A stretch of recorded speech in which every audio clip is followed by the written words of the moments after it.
प्रेम से बोलिए शंकर सुवन हनुमान जी की जय। जय श्री राम। आप सभी भक्तों का दिन शुभ और मंगलमय हो। तो आइए सुनते हैं मंगलवार की बड़ी ही सुंदर और पावन कथा। व्यास जी ने कहा, एक बार नैमिषारण्य तीर्थ में 88,000 मुनि इकट्ठे होकर पुराणों के ज्ञाता श्री सूत जी से पूछने लगे, हे महामुनि, आपने हमें अनेक पुराणों की कथाएं सुनाई हैं।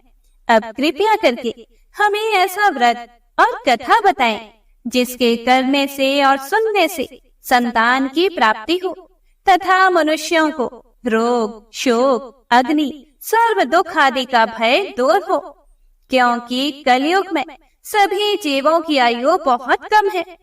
फिर इस पर भी अगर उन्हें रोग, चिंता के कष्ट लगे रहेंगे तो फिर वे श्री हरि के चरणों में अपना ध्यान कैसे लगा सकेंगे। यह सुनकर श्री सूत जी बोले, हे मुनियों, आपने लोक कल्याण के लिए बहुत ही उत्तम बात पूछी है। एक बार युधिष्ठिर ने भगवान श्री कृष्ण से लोक कल्याण के लिए यही प्रश्न पूछा था। भगवान श्री कृष्ण और युधिष्ठिर महाराज का संवाद आपके सामने कहता हूँ, आप सभी एकाग्रचित होकर सुनो। हे मुनियों, एक समय पांडवों की सभा में श्री कृष्ण भगवान जी बैठे हुए थे। तब युधिष्ठिर महाराज ने भगवान श्री कृष्ण से पूछा, हे प्रभु, हे गोविंद, आपने मेरे लिए अनेकों कथाएं सुनाई हैं। आप कृपया करके आज ऐसा कोई व्रत या कथा सुनाएं जिसके करने से मनुष्य को रोग, चिंता का भय समाप्त हो जाए और उसको पुत्र की प्राप्ति हो। हे प्रभु, बिना पुत्र के जीवन व्यर्थ है। पुत्र के बिना मनुष्य नरकगामी होता है। पुत्र के बिना मनुष्य पितृ ऋण से छुटकारा नहीं पा सकता और ना ही उसका पुनग नामक नरक से उद्धार हो सकता है। इसीलिए आप कृपया करके पुत्रदायक कोई व्रत बताएं। फिर भगवान श्री कृष्ण बोले, हे राजन, मैं एक प्राचीन इतिहास सुनाता हूँ, आप उसे ध्यान पूर्वक सुनो। कुंडलपुर नाम का एक नगर था। उसमें नंदा नामक एक ब्राह्मण रहता था। भगवान की कृपा से उसके पास सब कुछ था, फिर भी वह दुखी था। उसके दुखी होने का कारण यह था कि ब्राह्मण की जो पत्नी सुनंदा थी, उनके कोई संतान नहीं हुई। सुनंदा एक पतिव्रता स्त्री थी। वह भक्ति पूर्वक श्री हनुमान जी की आराधना करती थी। वह सदैव मंगलवार के दिन व्रत करके अंत में भोजन बनाकर हनुमान जी का भोग लगाने के बाद ही स्वयं भोजन करती थी। एक बार मंगलवार के दिन ब्राह्मणी घर के कामों की अधिकता के कारण हनुमान जी को भोग ना लगा सकी, तो इस पर उसे बड़ा दुख हुआ। उसने कुछ भी नहीं खाया और जब वह सोने लगी तब उसने अपने मन में प्रण किया कि अब तो अगले मंगलवार को ही हनुमान जी का भोग लगाकर वह अन्न जल ग्रहण करेगी। और ऐसा प्रण करके वह भूखी ही सो गई। हे प्रिय भक्तों, ब्राह्मणी सुनंदा प्रतिदिन भोजन बनाती, श्रद्धा पूर्वक पति को खिलाती, परंतु स्वयं भोजन नहीं करती और मन ही मन श्री हनुमान जी की आराधना करती थी। इसी प्रकार 6 दिन बीत गए और ब्राह्मणी सुनंदा अपने निश्चय के अनुसार भूखी प्यासी निराहार रही। अगले मंगलवार को ब्राह्मणी सुनंदा प्रातः काल ही बेहोश होकर गिर पड़ी। हे प्रिय भक्तों, ब्राह्मणी सुनंदा की इस असीम भक्ति के प्रभाव से श्री हनुमान जी बहुत प्रसन्न हुए और प्रकट होकर बोले, हे सुनंदा, मैं तेरी भक्ति से बहुत प्रसन्न हूँ। उठो और मुझसे कोई वर मांगो। सुनंदा अपने आराध्य देव श्री हनुमान जी को देखकर आनंद की अधिकता से विवल हो उठी और श्री हनुमान जी के चरणों में गिरकर बोली, हे प्रभु, मेरी कोई संतान नहीं है, कृपया करके मुझे संतान प्राप्ति का आशीर्वाद दें। आपकी बड़ी कृपा होगी। श्री महावीर जी बोले, तेरी इच्छा पूर्ण होगी। तेरे एक कन्या पैदा होगी, उसके अष्टांग प्रतिदिन सोना दिया करेंगे। इस प्रकार कहकर श्री महावीर जी अंतर ध्यान हो गए। ब्राह्मणी सुनंदा बहुत खुश हुई और सारा समाचार अपनी पति से कहा। ब्राह्मण देव कन्या का वरदान सुनकर कुछ दुखी तो हुए, परंतु सोना मिलने की बात सुनी तो बहुत खुश हुए। फिर उन्होंने मन में ही सोचा कि ऐसी कन्या के साथ तो मेरी निर्धनता भी समाप्त हो जाएगी। श्री हनुमान जी की कृपा से वह ब्राह्मणी गर्भवती हुई और 10वें महीने में उसे बहुत ही सुंदर पुत्री प्राप्त हुई। यह बच्ची अपने पिता के घर में ठीक उसी तरह से बढ़ने लगी जिस प्रकार शुक्ल पक्ष का चंद्रमा बढ़ता है। 10वें दिन ब्राह्मण ने उस बालिका का नामकरण संस्कार करवाया। उसके कुल पुरोहित ने उस बालिका का नाम रत्नावली रखा, क्योंकि यह कन्या सोना प्रदान किया करती थी। इस कन्या ने पूर्व जन्म में बड़े ही विधान से मंगल देव का व्रत किया था। रत्नावली का अष्टांग बहुत सा सोना देता था। उस सोने से नंदा ब्राह्मण बहुत ही धनवान हो गया। अब ब्राह्मणी भी बहुत अभिमान करने लगी थी। समय बीतता रहा। अब रत्नावली 10 वर्ष की हो चुकी थी। एक दिन जब ब्राह्मण बहुत खुश था, उस समय सुनंदा ने अपने पति से कहा, हे स्वामी, हमारी पुत्री रत्नावली विवाह के योग्य हो गई है, इसीलिए आप कोई सुंदर तथा योग्य वर देखकर इसका विवाह कर दी। यह सुनकर ब्राह्मण बोला कि अभी तो रत्नावली बहुत छोटी है। तब ब्राह्मणी बोली कि शास्त्रों की आज्ञा है कि कन्या 8वें वर्ष में गौरी, 9 वर्ष में रोहिणी, 10वें वर्ष में कन्या होती है और इसके बाद रजस्वला हो जाती है। गौरी के दान से पाताल लोक की प्राप्ति होती है, रोहिणी के दान से वैकुंठ लोक की प्राप्ति होती है और कन्या के दान से इंद्रलोक में सुखों की प्राप्ति होती है।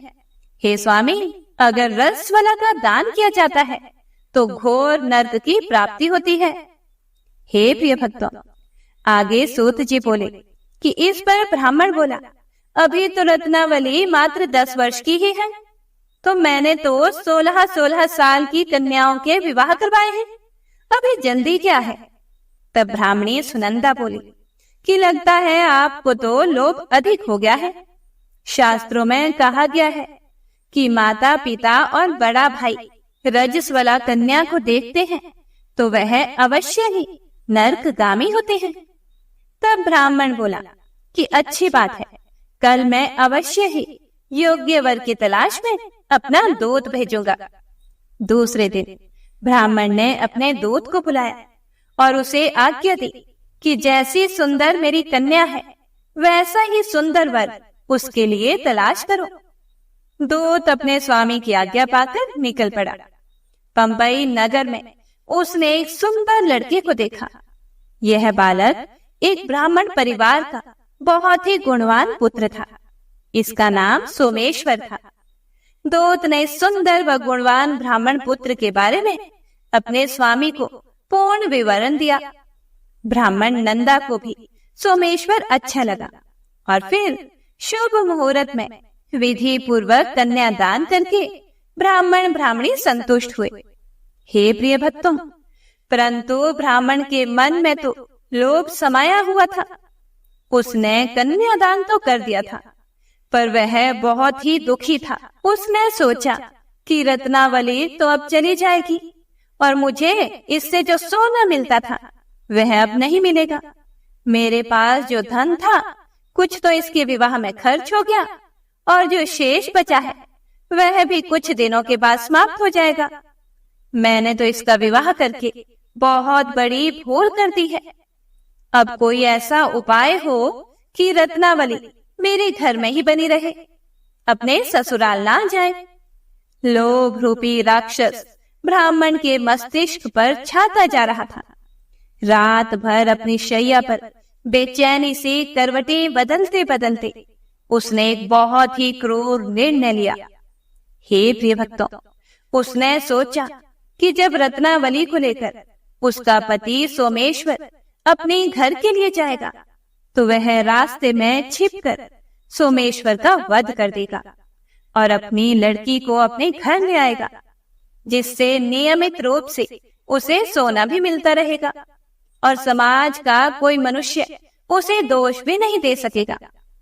प्रातः काल जब हुआ तो नंदा और सुनंदा ने अपने जमाई तथा लड़की को बहुत सारा धन देकर विदा किया।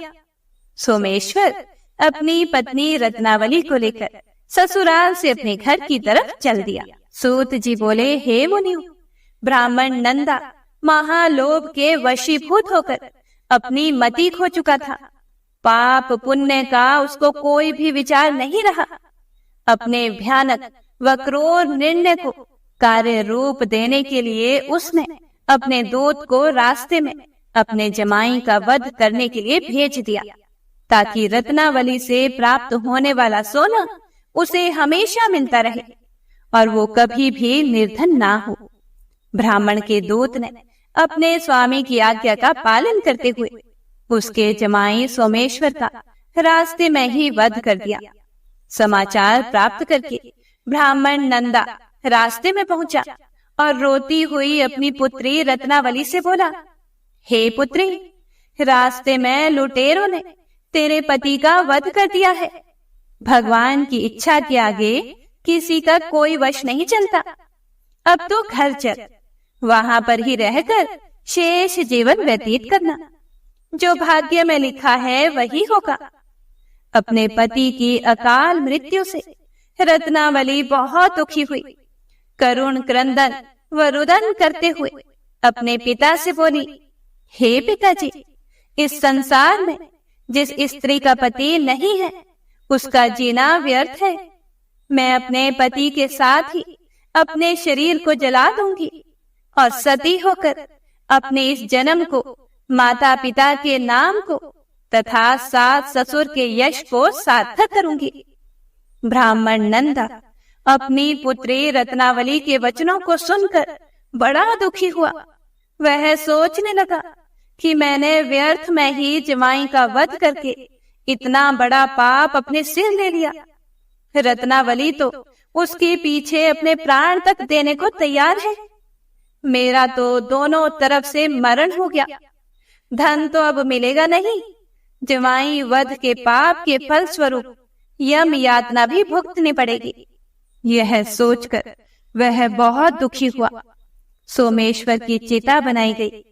रत्नावली सती होने की इच्छा से अपने पति का सिर अपनी गोद में रखकर चिता में बैठ गई।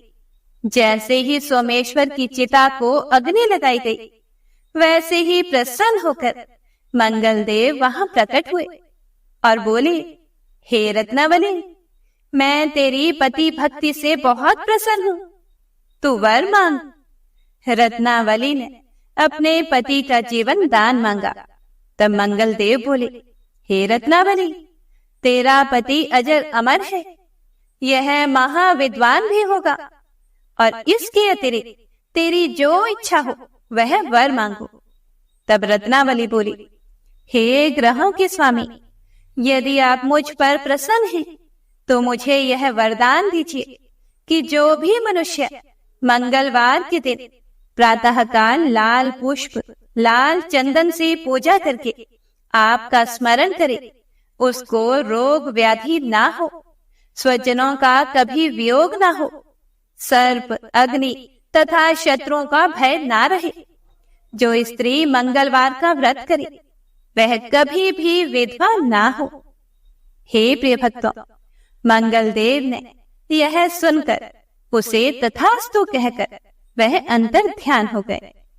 सोमेश्वर मंगलदेव की कृपा से जीवित हो उठा। रत्नावली अपने पति को फिर से पाकर बहुत प्रसन्न हुई और मंगलदेव का व्रत प्रत्येक मंगलवार को करके व्रतराज और मंगलदेव की कृपा से इस लोक में सुख ऐश्वर्य को भोगते हुए अंत में अपने पति के साथ स्वर्ग लोक को गई।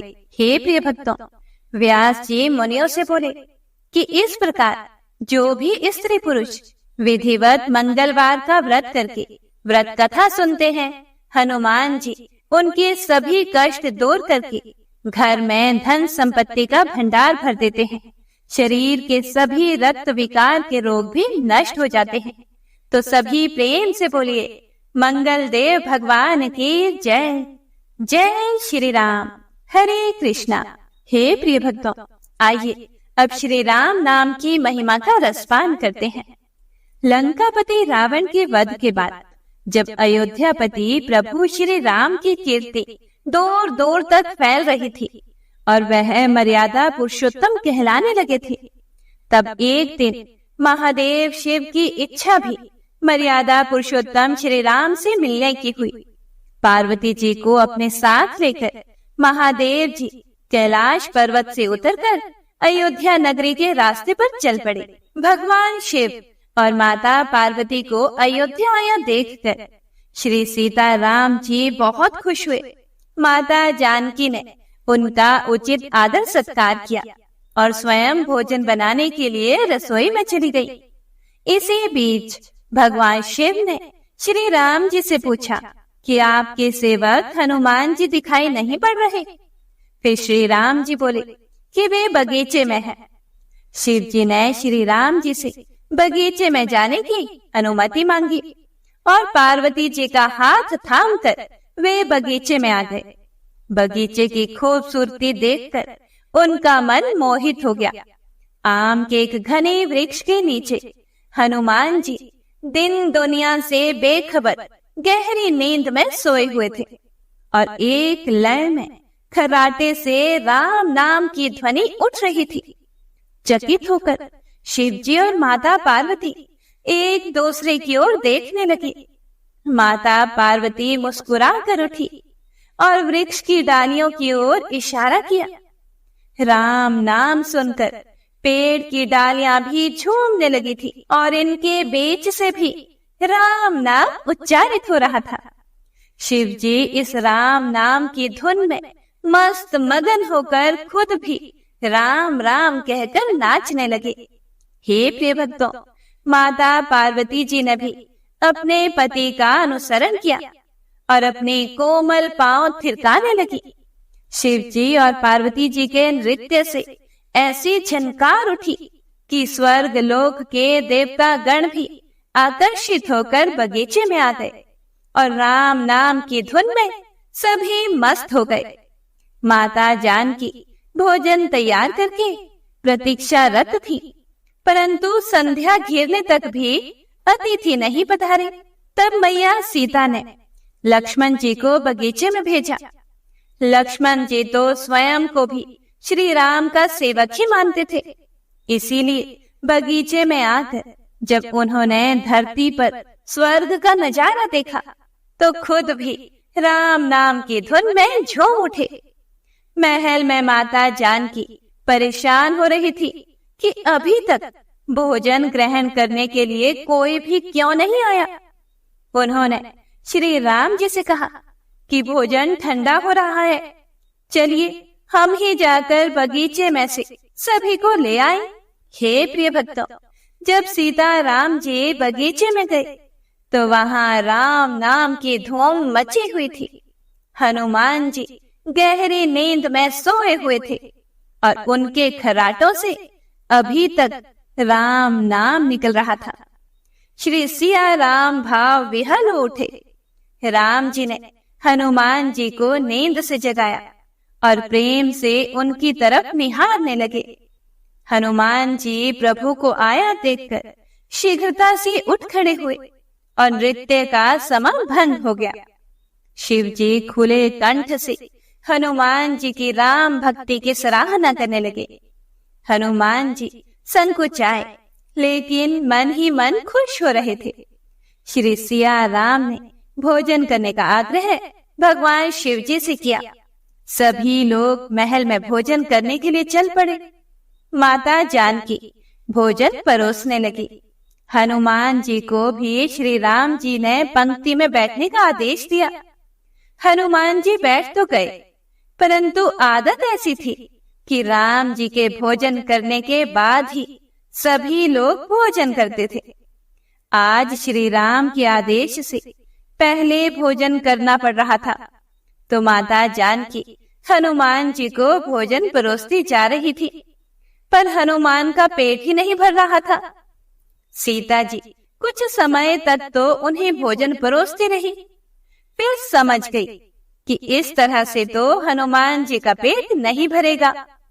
उन्होंने तुलसी के एक पत्ते पर राम नाम लिखा और भोजन के साथ हनुमान जी को परोस दिया। तुलसी पत्र खाते ही हनुमान जी को संतुष्टि मिली और वह भोजन खाकर उठ खड़े हुए।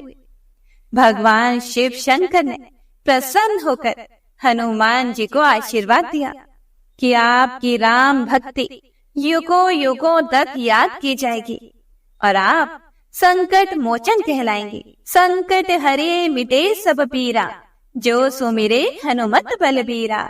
जय श्री राम। हे प्रिय भक्तों, आइए अब श्री राम नाम की महिमा की दूसरी कथा का रसपान करते हैं। महादेव जी को एक बार बिना कारण के किसी को प्रणाम करते देखकर पार्वती जी ने पूछा कि हे प्रभु, आप किसको प्रणाम करते रहते हैं? शिव जी पार्वती जी से कहते हैं कि हे देवी, जो भी मनुष्य एक बार राम कहता है उसे मैं 3 बार प्रणाम करता हूँ। पार्वती जी ने एक बार शिव जी से पूछा कि आप शमशान में क्यों जाते हैं और ये चिता की भस्म शरीर पे क्यों लगाते हैं? उसी समय शिव जी पार्वती जी को शमशान में ले गए। वहां एक शव अंतिम संस्कार के लिए लाया गया। लोग राम नाम सत्य है ऐसा कहते हुए शव को ला रहे थे। शिव जी ने कहा कि देखो पार्वती, इस शमशान की ओर जब लोग आते हैं तो राम नाम का स्मरण करते हुए आते हैं और इस शव के निमित्त से कई लोगों के मुख से मेरा अति प्रिय दिव्य राम नाम निकलता है। उसी को सुनने के लिए मैं शमशान में आता हूँ और इतने लोगों के मुख से राम नाम का जप करवाने में निमित्त बनने वाले इस शव का मैं सम्मान करता हूँ, उसे प्रणाम करता हूँ और अग्नि में जलने के बाद उसकी भस्म को अपने शरीर पर लगा लेता हूँ। राम नाम बुलवाने वाले के प्रति मुझे अगाध प्रेम रहता है। हे प्रिय भक्तों, एक बार शिव जी भगवान कैलाश पर पहुँचे और पार्वती जी से भोजन मांगा। पार्वती जी विष्णु सहस्त्र नाम का पाठ कर रही थी। पार्वती जी ने कहा कि अभी पाठ पूरा नहीं हुआ, कृपया थोड़ी देर प्रतीक्षा कीजिए। शिव जी भगवान ने कहा कि इसमें तो समय और श्रम दोनों लगेंगे।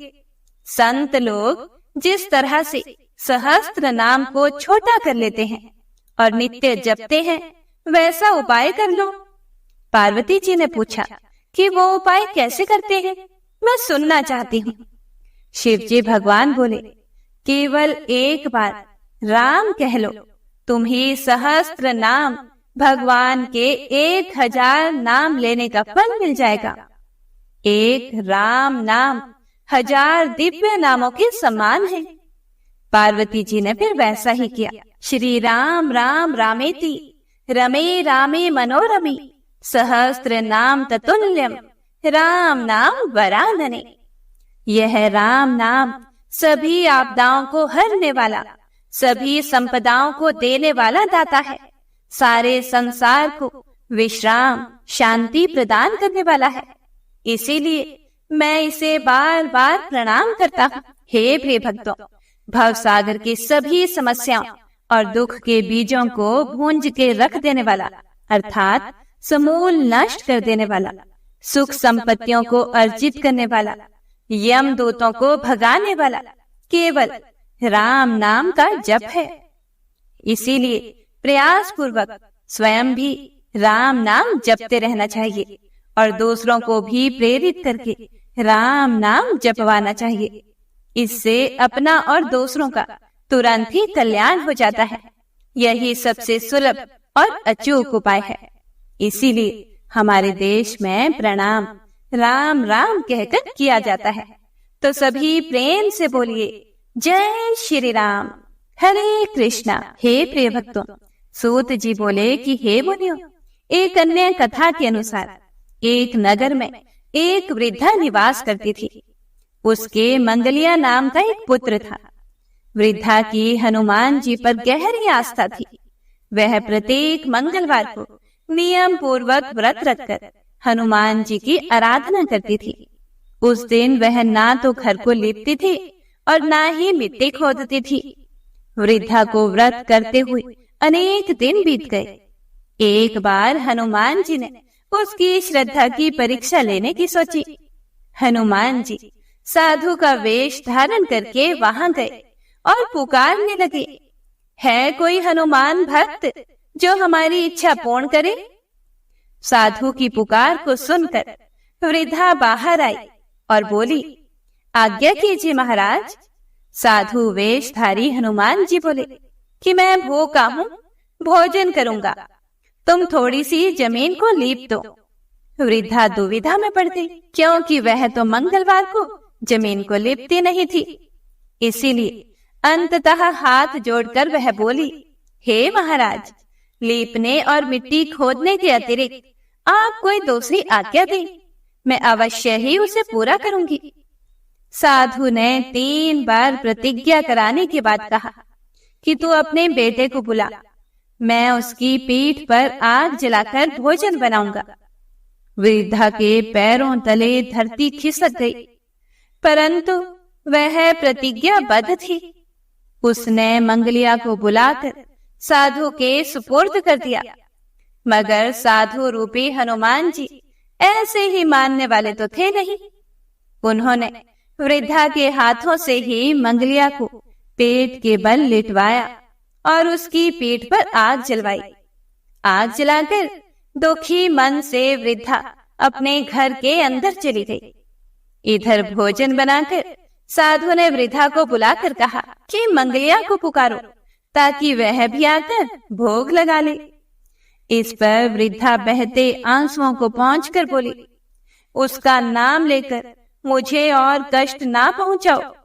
लेकिन जब साधु महाराज नहीं माने तो वृद्धा ने मंगलिया को आवाज लगाई और उसे आवाज लगाते ही पुकारने की देर थी कि मंगलिया दौड़ा दौड़ा आ पहुंचा। मंगलिया को जीवित देखकर वृद्धा को सुखद आश्चर्य हुआ। वह साधु के चरणों में गिर पड़ी। साधु अपने वास्तविक रूप में प्रकट हुए। हनुमान जी को अपने घर में देखकर वृद्धा का जीवन सफल हो गया। हे प्रिय भक्तों, श्री सूत जी बोले कि मंगलवार के व्रत से शंकर और पार्वती जी इसी तरह भक्तों को साक्षात दर्शन देकर कृतार्थ करते हैं। तो सभी प्रेम से बोलिए, शिव शिवा की जय, राम भक्त श्री हनुमान जी की जय। हे प्रिय भक्तों, तो यह थी आज की कथा। उम्मीद है आप सभी भक्तों को पसंद आई होगी। पसंद आई हो तो लाइक करके कमेंट बॉक्स में जयकारा जरूर लगाइएगा और हाँ, इस कथा को ज्यादा से ज्यादा शेयर भी कीजिएगा। हमारे चैनल पर वैशाख मास की महात्म्य कथाएं भी सुनाई जा रही हैं, तो उन कथाओं को सुनकर पुण्य फल प्राप्त कीजिएगा। हनुमान जी आपके सभी रोग दोष दुख दर्द कष्ट दूर करें, ऐसी हम मंगल कामना करते हैं। तो सभी एक बार प्रेम से बोलिए, शंकर सुवन हनुमान जी की जय। जय श्री राम।